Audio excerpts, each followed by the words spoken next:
Okay, so ngayon ay mag-unbox na naman tayo. Order natin na high temp grease para sa ating CVT. Okay, huwag na natin patagalin. Buksan na natin. Ops. Huwag kayo dito, huwag kayo dito. May ginagawa ako dito. May nagbablog ako. Buksan natin. Ayan. Ito talagang sinibayan ni Idol yung kwan. Ang sealer natin yung ating item. Kasi pabilin-bilin na natin ay huwag madadamage. Huwag madadamage.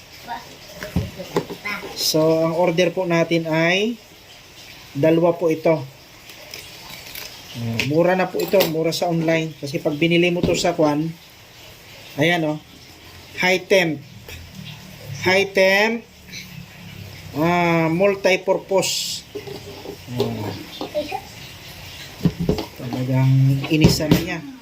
Take one po ito, 450 grams. So, hindi ako nagkakamali, 450 grams yung kanya pong quantity niya.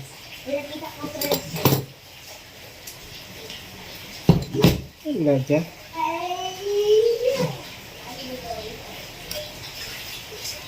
Quantity. Yan. So, tingnan natin ito kung gaano siya karami ang laman.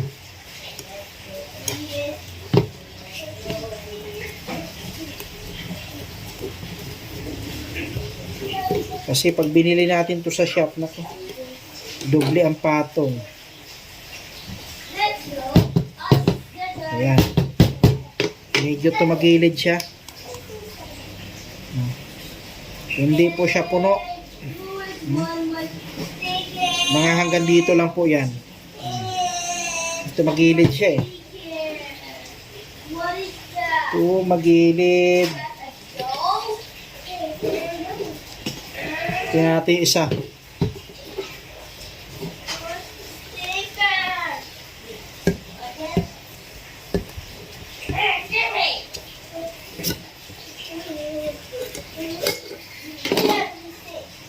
Ganon din ang status. Hindi din siya puno. Kuwan lang din. Mga ganyan lang din.